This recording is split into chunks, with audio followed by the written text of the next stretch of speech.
everybody. My name is Leigh Henderson. My pronouns are she, her, and I am the managing director of Teatro Visión.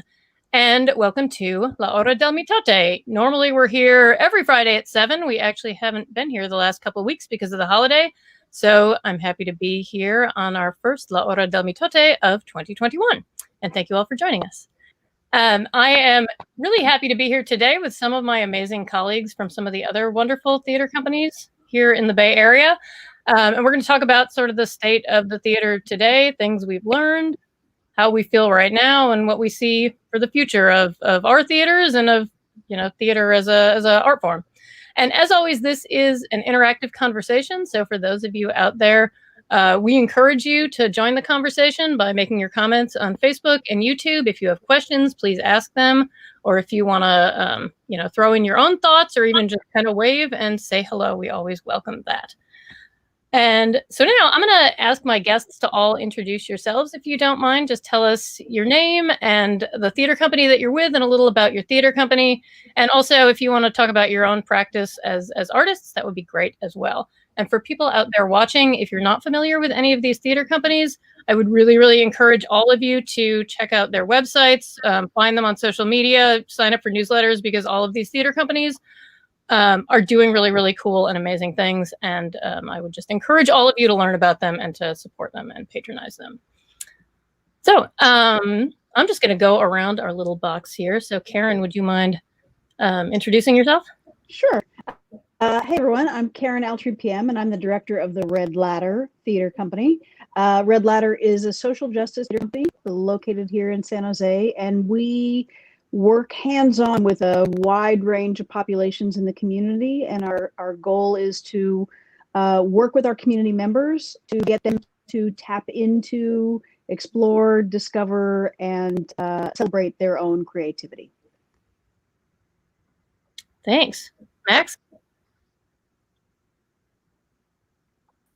Hi, everyone. That darn mute button. I am Bora Max Koknar, a Turkish-born theater artist. I do a little bit of everything. I'm with the Dragon Productions Theater Company, more commonly these days seen as The Dragon. And we just finished our second year in the artistic leadership of the company with my wife, Alika. And we have been a company that produces off the beaten path plays and are in the midst of a pivot to becoming more of a community hub and platform for artists. Cool, thank you. Jeffrey? Hi everyone, my name is Jeffrey Lowe. My pronouns are he, him, his. I am the casting director and the director of community partnerships at TheatreWorks Silicon Valley. And TheatreWorks Silicon Valley is a laureate regional theater in the peninsula. We perform in Palo Alto, Mountain View, and post-COVID, anywhere they'll let us perform.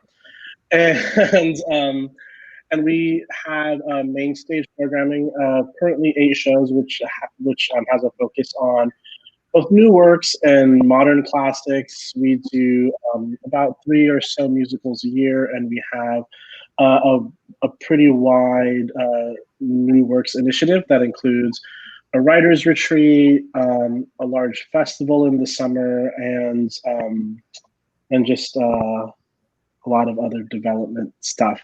And for myself, I know that our other friends on this call haven't all introduced themselves yet, but myself as an individual artist, I am a playwright and a director. And other than Teatro Visión directly, I've had the great honor of getting to work with all 4 of these other companies here, which is pretty fun.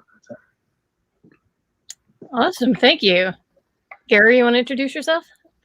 Yeah, hi, I'm Gary Landis. I'm the executive artistic director at Los Altos Stage Company, and we are a small 99-seat neighborhood playhouse theater located in Los Altos. We've been there a little over 25 years in a kind of converted bus barn theater. So it's it is partially a black box theater, and so yeah, what do we do? We do, prior to everything going on, we were doing 8 shows a year, 5 shows focusing on a general audience, and 3 shows focusing on youth and family audiences. We merged about 3 years ago with another organization called Los Altos Youth Theater, and through them we produced the 3 youth shows with youth casts, and also workshops and summer camps and summer programs. So in total, we gauge about 10,000 audience members a year.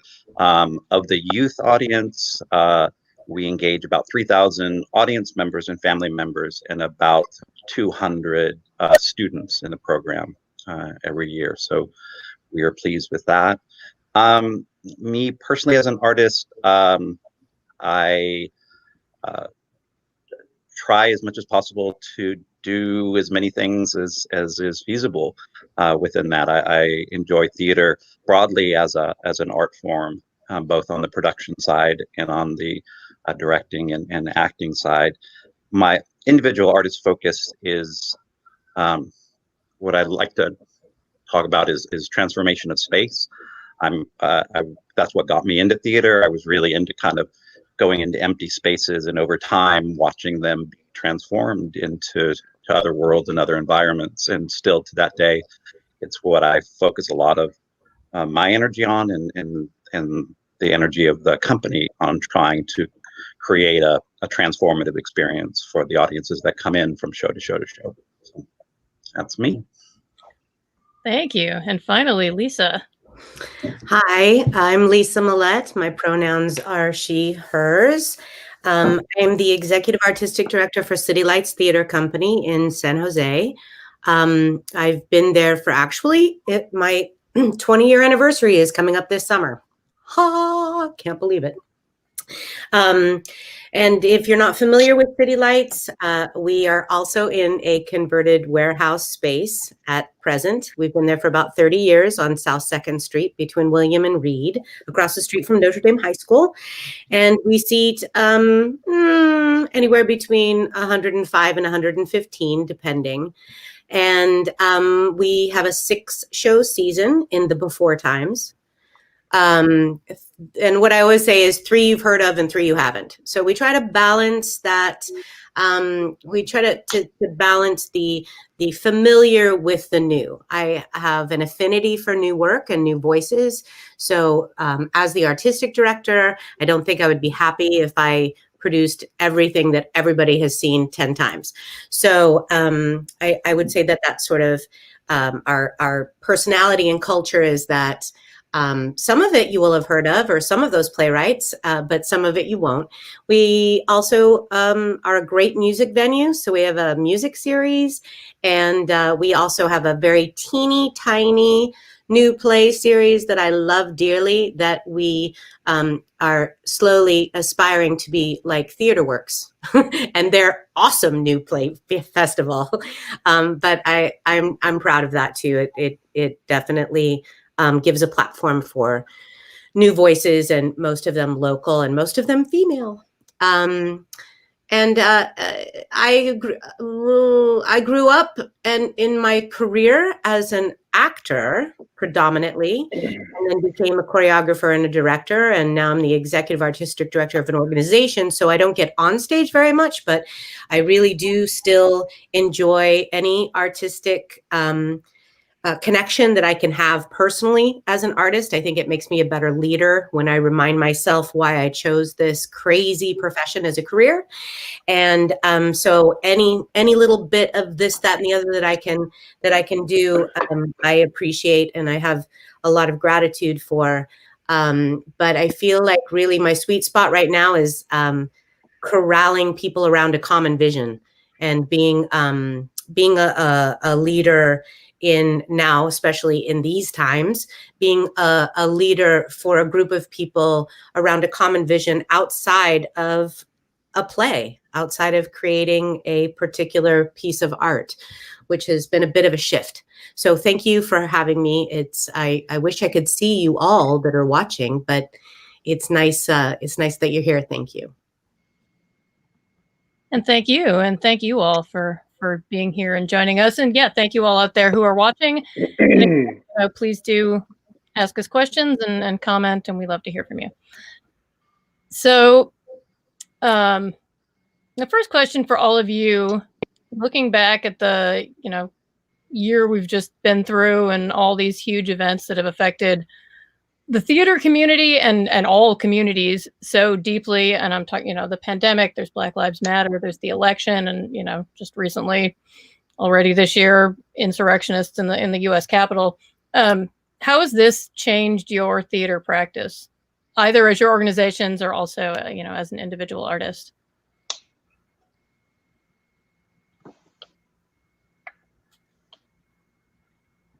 Well, I think for me, for me personally, and I think many artists are going to be this way, I think I'm going to take a whole lot less for granted.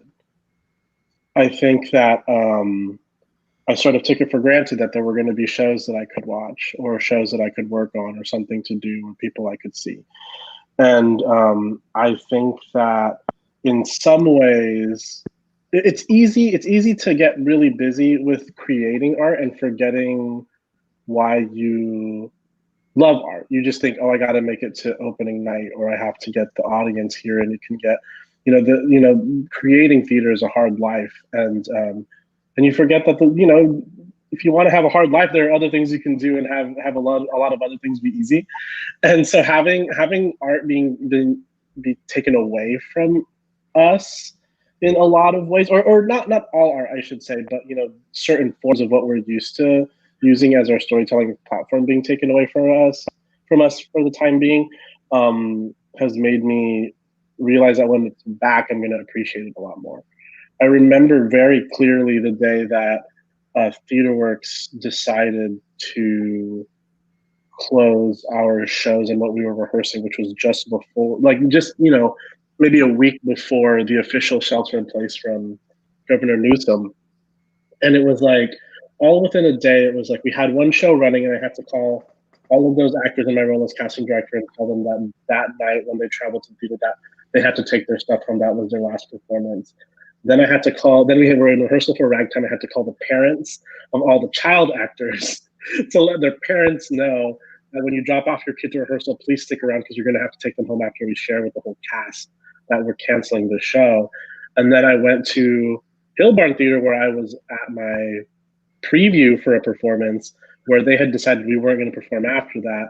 And I had a talk with my cast, and I don't know what it was, but when I went to tell them this is the one performance we had and let's just make it a great one, I actually just broke down into tears, not knowing what was ahead of us. I think I would have wept longer and maybe would have just went home if I knew what was going to happen. I thought we were losing like 3 months of theater, and I was already breaking down. But I think for me, it's sort of the appreciation of it, and also looking at things like you had mentioned, not just having theater taken away from us, but looking at the refocus with the murder of George Floyd, the insurrectionists, all of the social justice that's really on the forefront, where it's like, oh yeah, we tell stories and stories are powerful.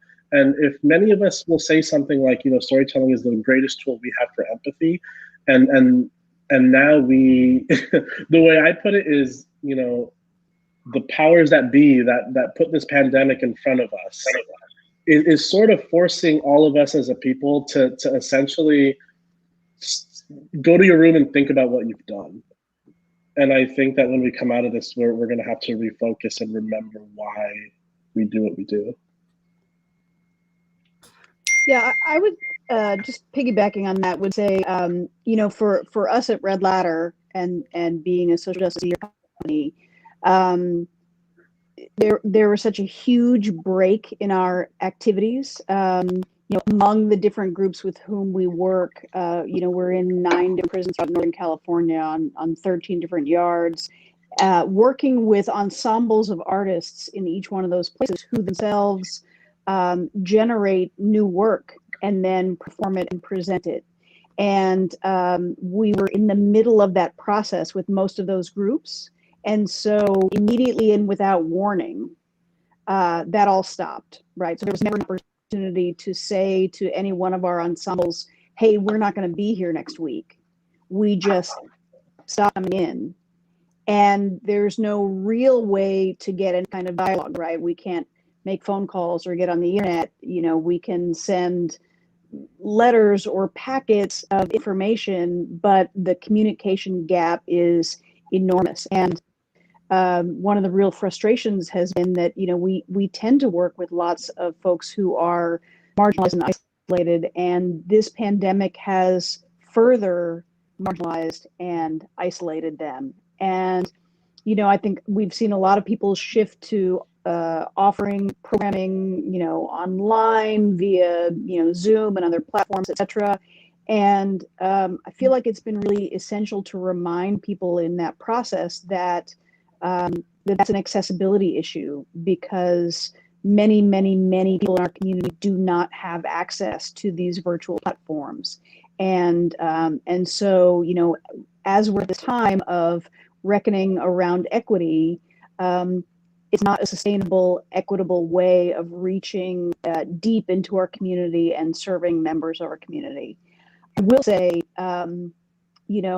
this social justice equity reckoning is really long overdue, and sometimes we have felt a little lonely in our efforts in that direction, and so I'm actually really glad to be able to, at this point, sort of metaphorically look to my left and look to my right and know that everyone is trying to kind of move forward together.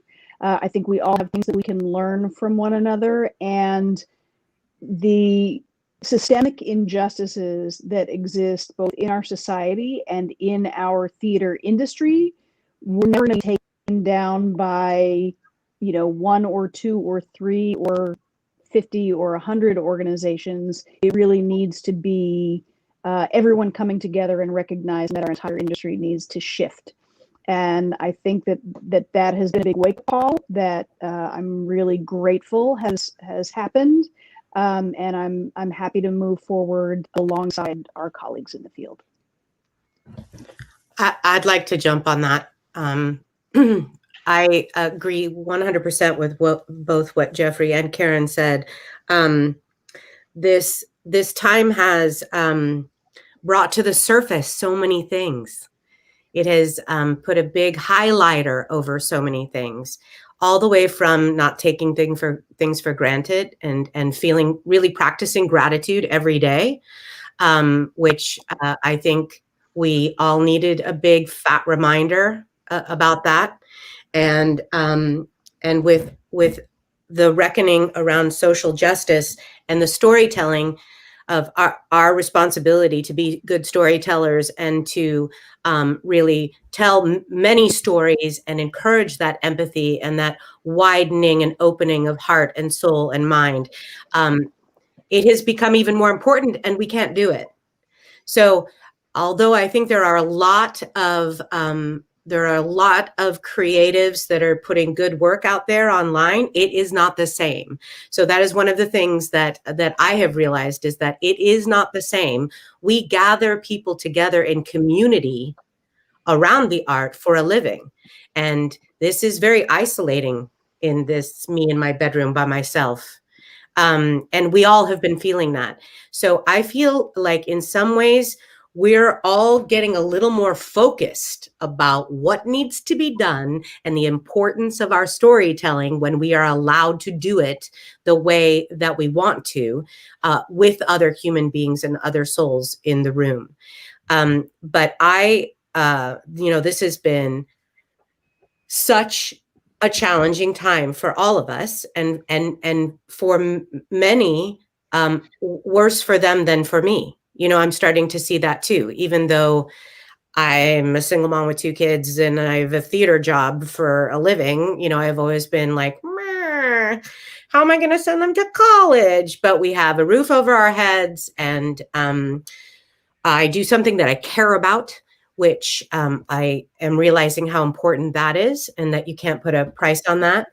And I feel like I was already a compassionate artist and individual to begin with, but my compassion has just blown up, because now I'm thinking about everybody else and not making assumptions about access or about barriers, and realizing that we have to stop assuming things about each other. And I know that some of you have heard this already in other groups, but it has been a source of comfort for me that when we were really in the throes of it, say May, when I realized, like Jeffrey, it wasn't going to be 3 months, and I was just trying to hold on to the staff and all the priorities were changing. I went to the dictionary and looked up the word apocalypse. So forgive me if you've heard me say this before, but it has really helped me. The word apocalypse actually means to uncover or reveal. So the focus of that word is about what is revealed and what is next, not what is destroyed or what door was closed. So I've been trying to take this time fundraising my tushy off, but also thinking about what has been unveiled, what has been revealed, and how will I respond to that? And how will the organization and the artists that I work with respond to that? So in a way, there's some good, I think, as Karen was saying too, about, you know, now Karen and Red Ladder are not alone. Everybody's got a lot more awareness. And so I really do. I try to look at the bright side of everything, but I do think that there is some bright spots in this. What has been revealed in our democracy, what has been revealed with the systemic racism in our country, in our institutions, in our grocery stores, the lack of access. I mean, just thinking about the kids that can't go to school because they don't have a Chromebook and a reliable internet connection. I mean, that's huge. That means no education, you know? So in some ways, I feel like this craziness has brought things to the front that are, again, long overdue. And it's what we do from here that really matters. And seen. And pass it on. Well said. Thank you, Lisa. Gary, Max, do you want to add anything? Either of you? Sure. It's funny, Lisa. You bring up the apocalypse thing. I actually I started thinking about that very same word around May as well. I once wrote a paper on the word and sort of apocalyptic literature through the ages, and like the idea that it represents change and not necessarily an end of things is important. And for me and for the dragon, really, just so much changed. It was going to be our first year that we programmed ourselves. Karen actually helped support some of that process and was there with us as we were putting it together. And then we didn't have the season that was going to be like our first year with the company. But folks who know me already know that I, as a freelance artist, well before the dragon, I've always been kind of outspoken and more open about my definition about what theater is. And it just felt like the time to, instead of saying we're gonna hunker down and try to survive, to really ask the question of like, why should we survive? Because what is the point of, we all are part of nonprofit service organizations. What is the point of our organization's survival if we are just waiting until we can go back to serve? And so that became the guiding principle. And I have no idea how the dragon is still around. We've had about 3 months of runway the whole year. And it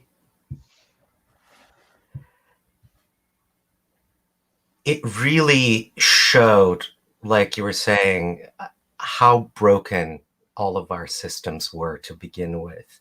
When I started watching all of my friends lose their entire portfolio of work, and all, you know, and felt responsible to create something, some way to create some kind of work and some kind of opportunity for output. And as we started talking, you know, as the social reckoning started to happen over the summer, it just became more and more about how privileged our industry is and how it takes a decade of outside support before you can stand on your own feet.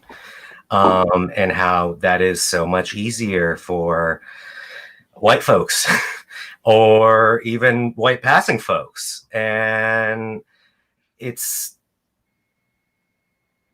become about how much I don't want to go back to a normal that is for the Dragon 65 seats, which means you volunteer for us because and we pay you a travel stipend, or it's an it's all of these hoops that we jump around, and the excuses we make because we don't have enough seats should no longer exist when we go back.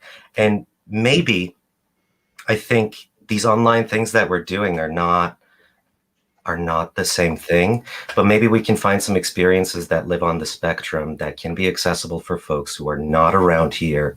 And right now, what we need to do is think about every bit of thing we do in terms of like, where do we meet people? If we're doing something for folks who don't have access to technology, what can we do with a telephone? I'm a big fan of Red Ladder and know a lot of the folks who work with you, and just sort of listen to the creativity of reaching the folks who we can't reach through technology. And it takes that because art for art's sake, I feel like, has been such a 20th century notion. It's such a post-industrial era notion that has been supported by large donors and foundations and sort of buying prestige by supporting nonprofits, arts organizations. And I think we're in an economic state that model can change, and arts can be seen as tools for social change, as tools for social support. But that first takes us arts makers to stop making art for art's sake. So that's been the year for us. You know, I'm listening to everybody, and you know, I've been myself and the people that I've worked with have been obviously experiencing what has been going on. But the honest truth is, I'm still trying to figure it out in what's going on. I mean, how we operate, what we do, what our role is. Before all of this, I was really more focused on the thought, both through the education programs and through the adult programs, that we were a space that existed in a community. And while we were open and invited all those who wanted to join with us and experience with us, that we were a resource of that community, and trying to engage our neighbors in an ongoing participation in the arts, so that it wasn't something that they were seeing as a you know, an extra activity or a thing that they waited for, you know, once a year or twice a year to go up to San Francisco for, but they could literally you know, come down the street and engage with us on a regular and ongoing basis. And the feeling in that was that the more that we could inject the arts participation experience into the community as a regular ongoing activity, the more we could support that throughout the region, that as an activity. And that's what I saw a role in with the engagement part of it. Obviously, with the artistic side of it, it was about providing ongoing opportunity both for people who wanted to continue on with the arts as they've been doing in their lives, but didn't, but had other activities that they were also participating in, and also as a kind of launching point for people who wanted to explore things they hadn't explored before. People who wanted to come and they had painted in school and never set designed, and providing them the resource and the opportunity to build up their skills to do that. And we saw that as an important function and role that we provided.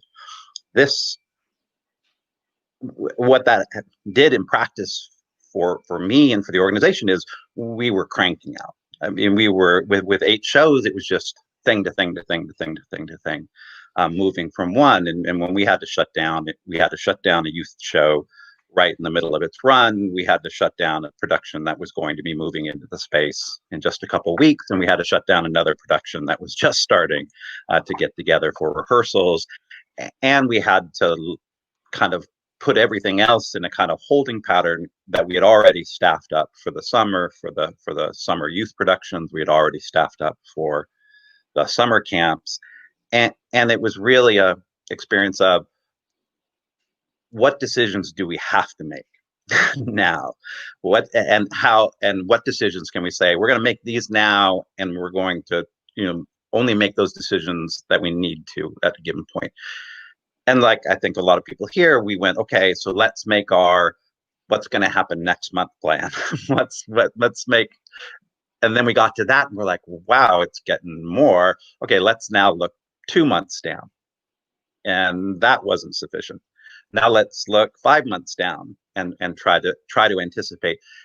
And the reason I'm saying I'm still learning is every kind of tool that I had in order to project, and I've been doing this for 30 some odd years, and have a kind of basket of tools that I rely on to kind of project what's going to happen. And sometimes I've been wrong.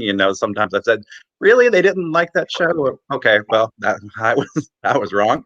But for the most part, able to anticipate how many people are going to come, how much it's going to cost, all these things. All of that's just been gone. My ability, I mean, it was really gone when Trump got in office, and my ability to project was just failed me completely. And it's been failing me pretty regularly throughout this process. And so it's necessitated a need to kind of be much more loose with how we're approaching things, be much more, be much more artist focused right now. Audience, yeah, but audience more as if you want to come and see what we're trying to do, sure. But we're going to experiment regardless of whether or not you're coming along to us, because we need to kind of figure out this world right now. We need to figure out this technology. We need to figure out how it works, what it is. It's a whole lot of things I don't have a long background in. So I need the time and space to push and to fail and to figure out, and I need an audience that they want to come along to understand that. So this is not, we had built up a skill set and we had built up a way of doing it, and those things we can't rely on right now. So that's how I've been approaching at least the artists in the conversations of it is the programming that we have done.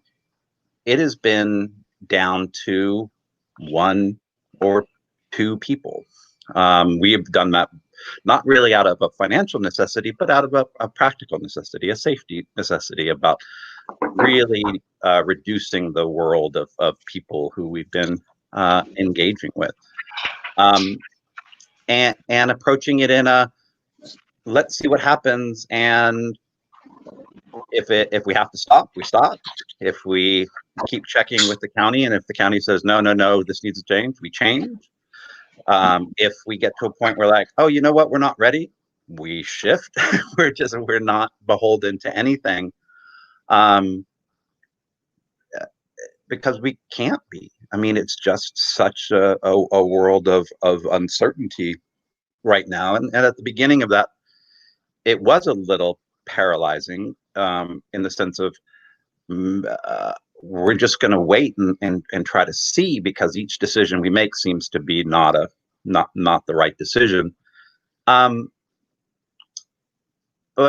now we're starting to dip our toes in to at least say, sure, we want to do this, sure, yeah, let's figure it out. Well, what if this happens? If that happens, all right, well, we'll figure it out from there. And we have been fortunate that we laid a groundwork, obviously not anticipating this, of having education programs and having a multitude of income streams down, so that we weren't solely reliant on kind of audience coming, or earned income or audience ticket sales coming in to sustain us. And we had broadened our development efforts enough through parents and families and people engaged with us that there was a community of support around that to date has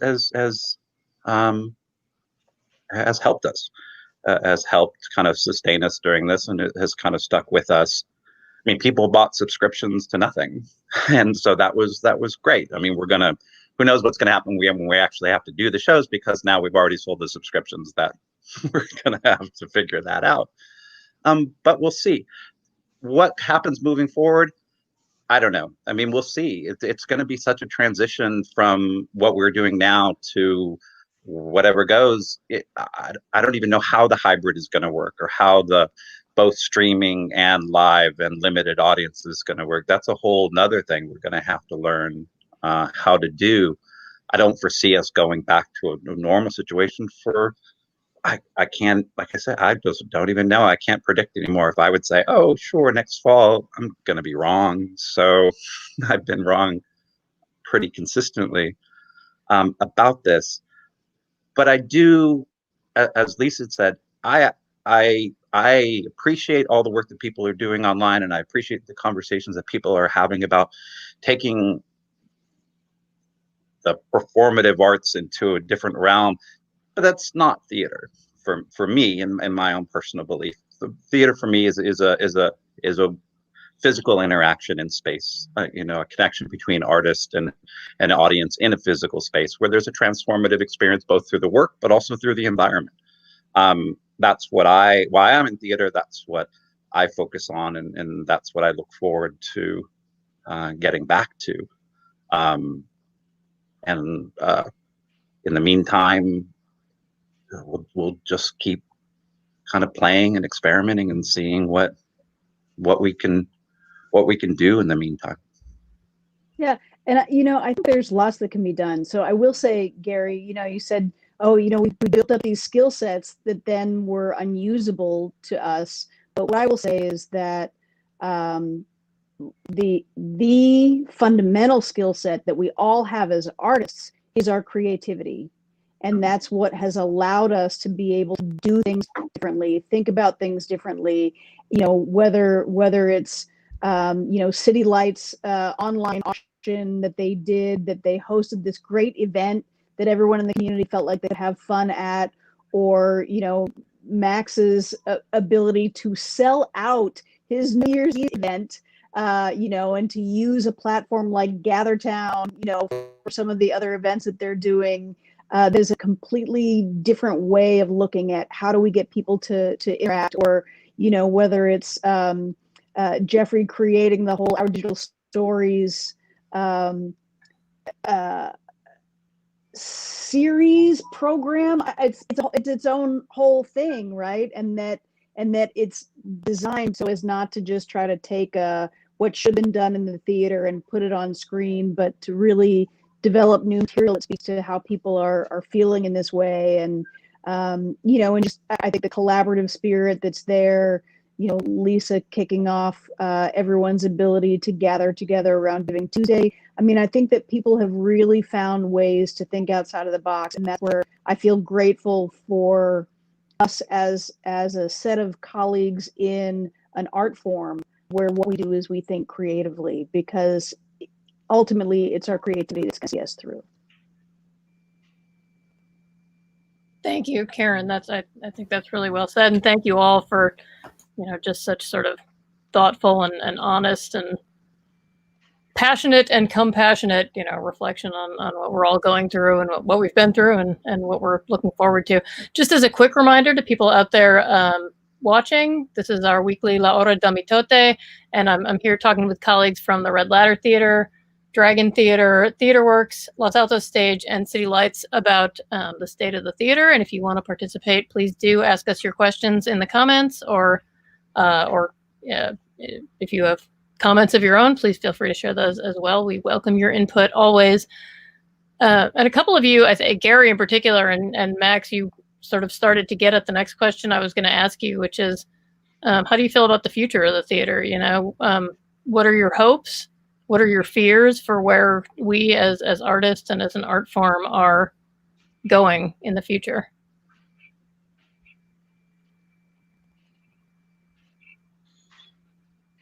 I was just talking about, but I don't know. You can split it into a lot of ways. I think with the remote technology and the use of technology, though obviously there are access issues that need to be addressed. Within education programs, I have seen and experienced a lot of interesting things and some successes in that, not only in the way of engaging youth, but in the ability to provide experiences with artists and practitioners from across the country and bring them in. So geography not being an issue anymore. And that's been something that's been interesting and worthwhile to approach.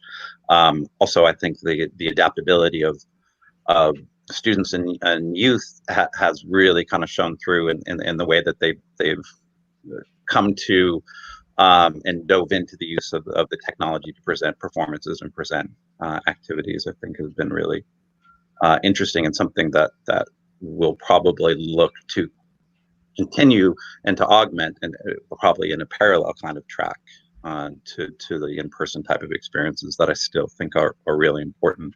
On the artistic side, I would defer seeing what Max to Max and the programs that he's taking. I'm still trying to figure out how to turn cameras on, so I'm not. I don't know. I have it. It's also an issue of like we're spending a lot of time.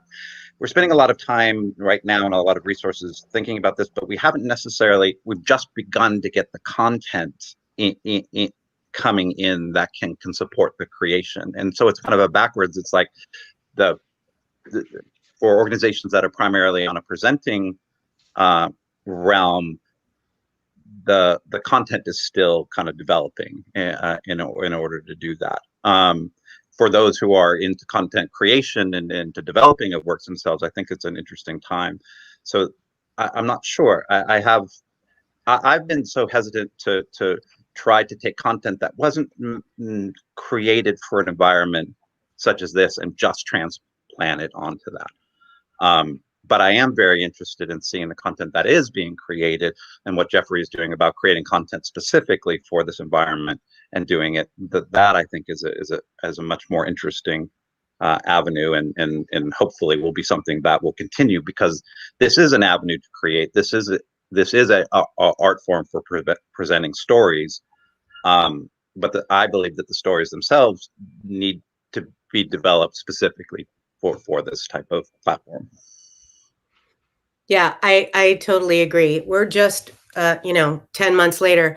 I feel like we're finally putting some quality content out there that isn't compromised because it was intended for a podcast or a one-person show with the camera in the living room. And we're commissioning some solo pieces by BIPOC playwrights right now, and they're intended to be one person, 30 minutes, talking directly into the lens. So it's leaning into what we have to work with right now.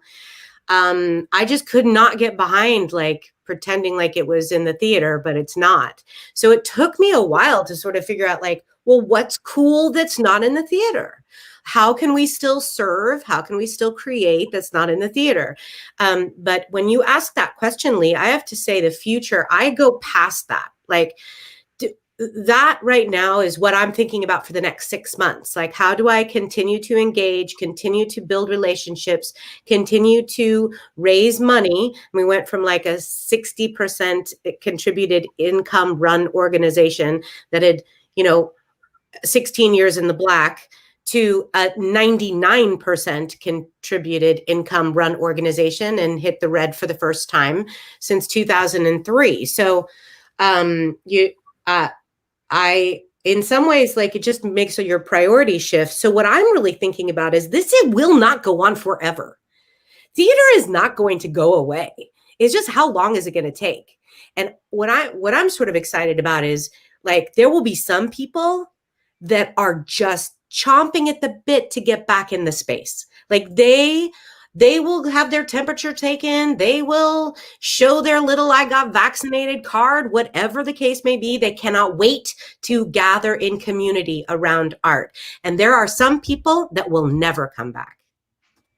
And we don't know. And so I'm trying to embrace the unknowns and just stay, like Gary was saying, stay like fluid and flexible, and always remember why we're doing this. What's the point? To serve our community. And are we still doing that? And be ready for anything. I mean, in some ways, I feel like being shut down. I mean, I know everybody was. Ours was, what previews, a show that cost a fortune because it was a commissioned world premiere and it was ready to open, and we closed before it opened. So, everybody was hit really hard like that. But I think that it has made us change the way we think about things. I've been running the company for so long on I don't know if our audience is going to really dig this, but on an accrual basis. And now I'm thinking about cash. So I still have to know the accrual stuff because that's how nonprofits are, that's how we have to show our accounting. But really, I cannot pay a staff member on a pledge or a promise. I need cash to keep from laying off any staff members. So that has just like shifted the way I even think about money. And about using it and investing it and making sure that it is 100% serving the mission. And as far as programming goes, like in the beginning, I felt pressured to have all these answers. And I'm like, I don't know. All I know is that I will be true to myself, to the culture of the organization, to the board of directors, and to the artists and the audiences we serve. What that looks like, who knows? But I do think that I'm not super excited about like theaters that are filled with plexiglass so that you don't feel the energy of the person next to you. That might have to happen, but I'm not really excited about that. What I feel like I'm more excited about is when we're safe again, at least from this one. And we will all have learned things about pandemics. But when we're safe again, like, what kind of energy is that going to create? People that want to gather again for any reason. I mean, my gosh, think about like professional sports. I always used to get so jealous. I loved it. I'd go to Giants games, Sharks games. I went to my first professional football game last year or the year before, and I loved it. That energy is so palpable. And I used to get jealous, but actually we have that same kind of atom bomb of energy in our own creative spaces as well. And I feel like some people will not be able to wait to get in the doors, but we also have to realize that some will never come back, And what does that mean? Is this an opportunity for new relationships, new outreach, new focus? Again, like what Gary was saying, it isn't about how many tickets you sell. It's about how many people you are engaging with and what true connection are you making with other human beings. It isn't how many, it's the quality of those experiences and that transformative space. So when I think about the future, I feel hopeful. I mean, we're looking at our burn rate all the time. And I have to say to the board once a month, if something doesn't happen, like another PPP loan or a grant that I wasn't expecting or some big angel donor, we will have to close in X number of months. I have to say that at every board meeting, but it's not tomorrow. So I'm still filled with hope. And I'm like, we will get through this. We will get through this. And even if we don't, art will, theater will, of course, it will. We need it. So I actually feel sort of hopeful. Okay, kind of a lot hopeful. I just don't know. The time frame is so messed up. You know, it's like planning a quicksand. I think too, you know, Lisa, you talk about the energy that the work that we do generates, and I think that's really true. And one of the things that I think is hard, maybe sometimes for audiences, especially on the opposite side of a screen, if you're watching virtual programming, is understanding how challenging it is for artists to be creating in this atmosphere where they're not hearing audience response. You know, not applause, but like, the audience breathes with you when you perform. You hear the sighs and the gasps and the laughter and it is so challenging to perform to a screen. You know, just trying to imagine who's on the other side, but there's no way to know. And so, you know, trying to shift the way that our artists are working from, you know, more of a live theater atmosphere to maybe more of a film type atmosphere, and try to be able to keep things interesting and exciting and creative for them. You know, our artists are working really, really hard. I certainly know that, you know, personally in our organization, it's been a priority for us to keep all of our artists working. And I think it's important for the community to understand that, you know, we're really trying hard to be able to reach the community in creative ways, and that artists are doing that every day and struggling. So, you know, the more that we can do to keep our artists working, the better. They're cranking out some amazing work that they're really stretching their creativity to figure out new ways of doing that. And the more we can support the artists in our organizations and our community, the better. The one thing that, you know, I want to make sure of moving to the future is that, you know, when we talk about serving our community, there are some people who will never come back, right? Just like how right now there are some people who aren't with us now because they don't have the access via this technology. And I think it's going to be really important for us to be able to reach all the deeper into every corner of our community to make sure that we don't move ahead and leave anyone behind. I do hope moving out of this, we'll see, that the content creators and the rights holders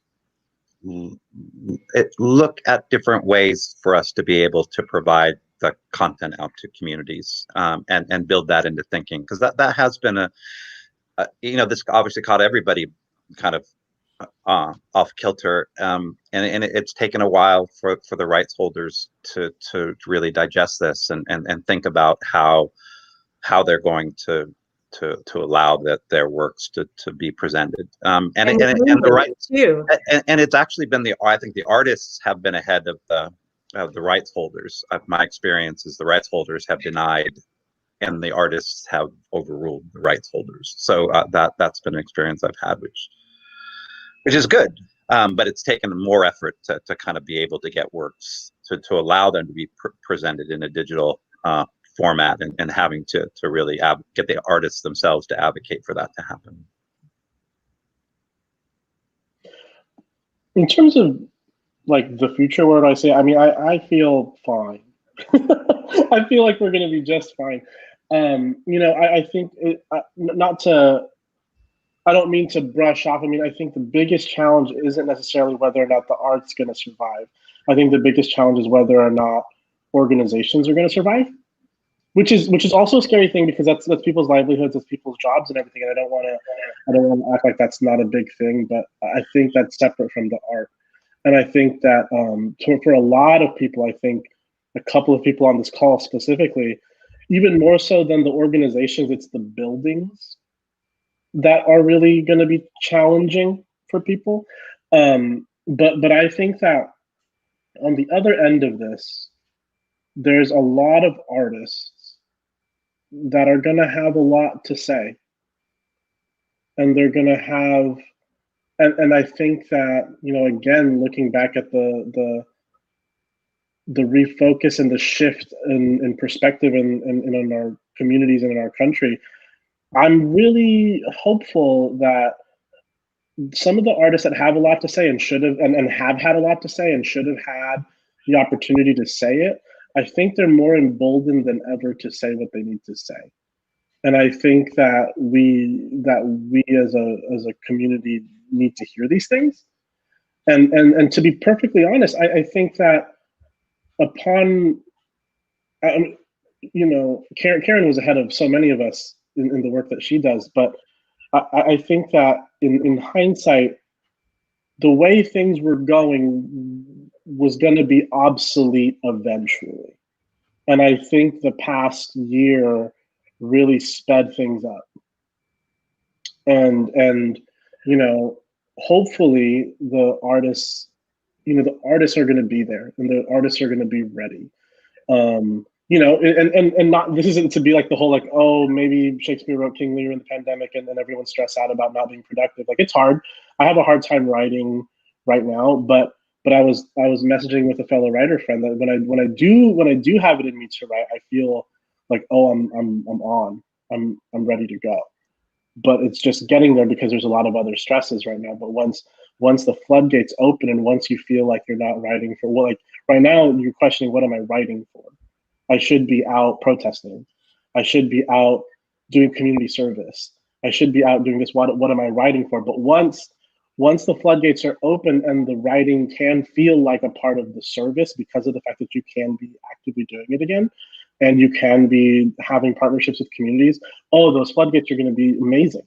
It's going to be amazing. I mean, I think that, you know, obviously no one wanted this to happen, but I think that, you know, I've been reading a lot about the 1918 flu and just what happened to art and community building and people building in the 20s after we came out of the other end of it. And it's obviously tragic that a lot of people will lose jobs or have lost jobs. A lot of people have lost lives. That's really awful. And hopefully, you know, what comes on the other end of it could be, you know, beautiful amidst a lot of tragedy. But the big thing in terms of, you know, when I talk about organizations, the big thing that I'm not hopeful for. The one thing I'm not hopeful for, but I'm going to keep saying it, and I say it every single time someone gives me a microphone. We really have to look at how funding works. The decolonization of funding is going to be really the biggest factor in this. And I need to stop. I need to stop listing specific organizations because I'll get myself in trouble. But like, there are really massive and fine organizations that are going to be A-okay, and they're getting enormous grants from the city of San Francisco, the state of California, from the National Endowment of the Arts. Just enormous grants so they can be like, oh, let's experiment. We want a ton of money so we can do this one show for the year, so we can experiment on how we can try and get the African American community to go see our yada yada yada yada.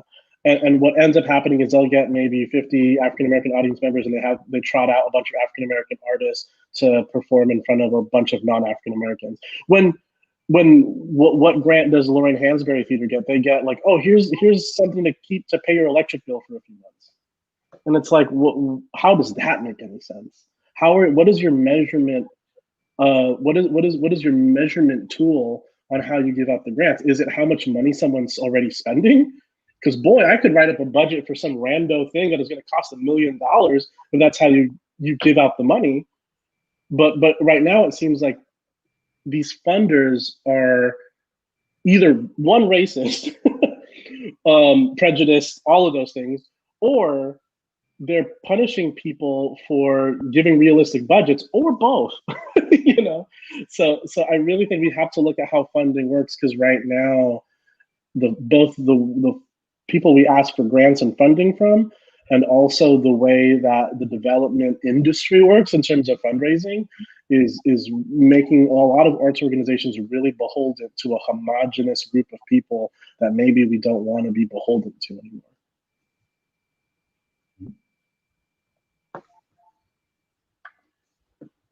Yeah, we just lost a big funder, a big one, big, which meant we were going to run out of money and have to close, a good 2 months earlier in my projections.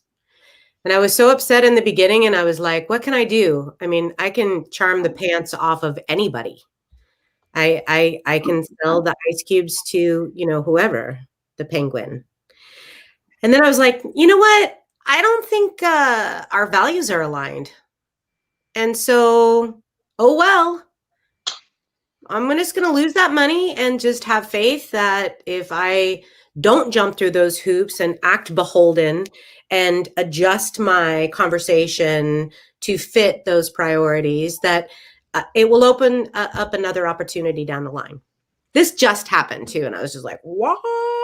But my first instinct was, chase the money. And I don't think in the before times, I think I would have chased that money and chased it.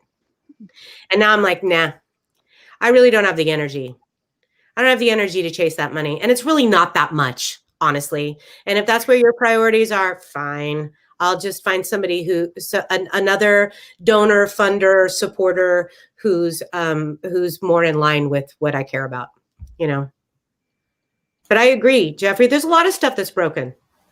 But I do think people are starting to see it. Like, we're not mentioning foundations right now, but I think there's one that's making a lot of steps towards eye-opening, focus changing in a really positive way. And it's that apocalypse thing again. I feel like you put something in front of somebody so obviously, how can they ignore it? Like, it has to change. So, sorry, I don't mean to be taking up so much space, but I agree with you. We can't survive without the support with the business model. So we do need to look at how that support is structured and what the priorities are around that support. I do think it's heartening to see that there are some funders that are meeting the moment, right? That there are some funders who have specifically said that all of their funding this year is going to Black-led organizations, right? Or that even the California Arts Council has specifically said, you need to have an equity statement to even be eligible for funding from us. All of our funding is going to small organizations or to individual artists. And they've really shifted the way that they're looking at things to really kind of meet the moment that we're in and be able to say, we need to get money in the hands of people who really absolutely need it to be able to survive and weather this. And I think, Lisa, it's so great to hear you say, our values aren't aligned, and what a great way of looking at it and saying, yeah, we're not going to take money from someone who doesn't align with our values, because then there's no internal conflict in that process. And like, for us, our process has always been, because we collaborate, we go into partnerships with social service agencies and the like, and oftentimes, everyone will get excited about what we can do together, and they'll say, oh, but where's the money going to come from? And my response is always, if I wait and make sure we have the money before we do anything, nothing would ever get done. And so, my process is to say, yes, we're going to do this. And then because it's a community need, someone's going to answer that call and figure out that the community is the one that's saying that this is a service we need. So, we can appeal to the community to say, please support what your community is saying is needed at this time.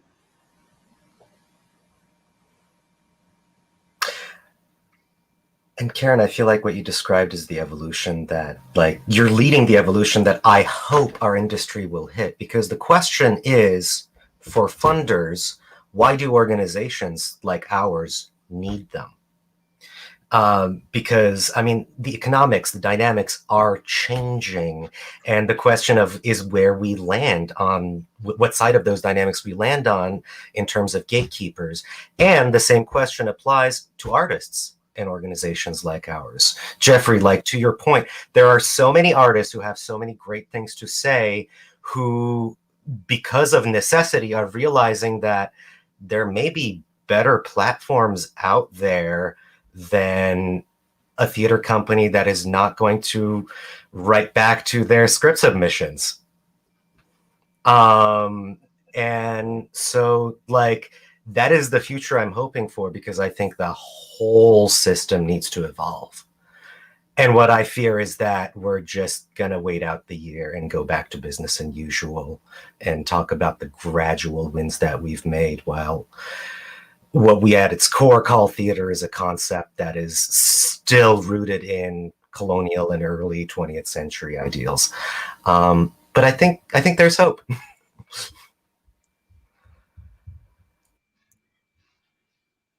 Well, it's somehow 8:07 already, and this is supposed to be an hour-long program.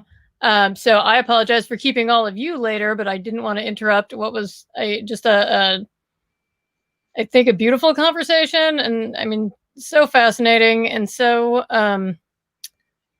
I think inspiring. I feel for all the struggles and fears that we're also talking about. I feel more hopeful now than I felt an hour ago, and I thank you all for that, and I hope that is people watching feel the same way. And I'm so grateful to all of you for being here tonight and for being here in our community and for doing what you do. And we are over time, but I want to give all of you a chance to also just let our viewers know what's happening soon at your theaters, because as I said at the beginning of this, I would encourage everybody watching to support and to visit and to get to know about all of these theater companies, because there is not one artist here, there is not one theater company here who I have not found inspiring, both before and during the pandemic, and I'm sure after the pandemic as well. So I'm gonna I'll go the reverse order I did last time, and I'll start with Lisa. If you want to just tell us whatever you want people watching to know about what you have coming up at City Lights. Thank you, Leigh. Thank you for inviting me to this too, by the way. It's really been lovely. I love being in community with my colleagues so much. So we have Mark Anderson Phillips. I take very little credit for this. Worked with City Lights to write and film a one-man Christmas Carol, and it was extended until Sunday. So that's really quick coming up, but he's amazing. And seriously, I take so little credit. It's just such good, beautiful storytelling, and a story that is just, completely timeless. So I know the holidays are behind us, but it is beautiful. And then we have started a podcast channel. So it's called Filament, and you just check. Yeah, oh yeah, there's the picture, and you can get it on Spotify or Apple Podcasts or whatever. And it's been fun what we've done. It makes zero amount of money, but it's been fun, and I think we're gonna do more creative things with that moving forward. And then the only other thing I would say is just, keep us in mind come February, March for these solo pieces by BIPOC playwrights, because they don't exist yet, but I'm really excited about them. And then the only other thing is I'm trying to see how I can get more meaningful involvement with Jeffrey Lowe and his digital stories. I actually would like to try to be a bigger presence with that, because I think it's awesome.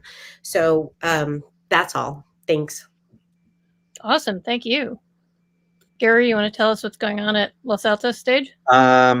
So coming up in March, which we haven't put out yet, we'll be continuing to do education programs, Zoom performance programs. We did 2 in the fall with students. So we encourage people to look for Los Altos Youth Theater for both online classes and also online performance activities. We're also in the midst of doing a series of solo live stream shows. We did one in December with a great duo, Renate and Max Takis, who did a show for us. And coming up for just in time for inauguration, we're going to be presenting a live stream solo of the play Anne on Anne Richards by a wonderful local featuring a wonderful local artist, Judith Miller.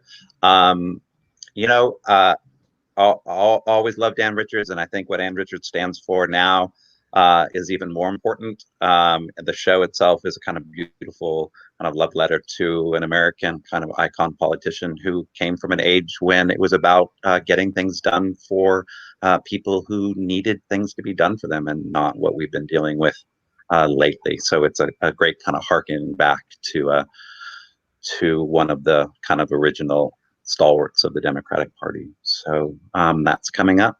And then after that, another local artist, Michael Champlin, is going to be doing another solo work, more abstract work, absurdist work by a great playwright, Will Eno.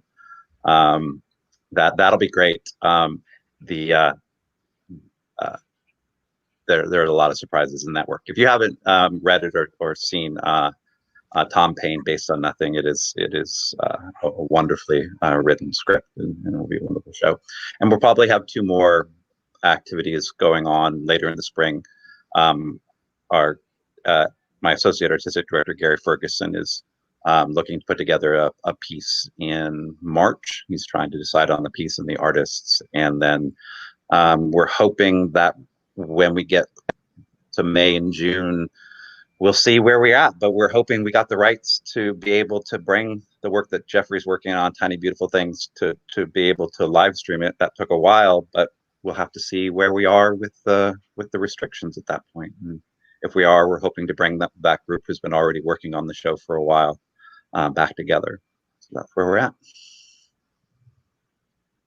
Thank you. Jeffrey, you want to tell us what you have going on? I don't know. What images do you have? Can I just say random things and the images will pop up? I'm sorry. No, Gary and Lisa sent me images beforehand. Oh, okay. Oh, they were just on your screen if you want to, though. No. I was just like, what? I don't know what you have ready.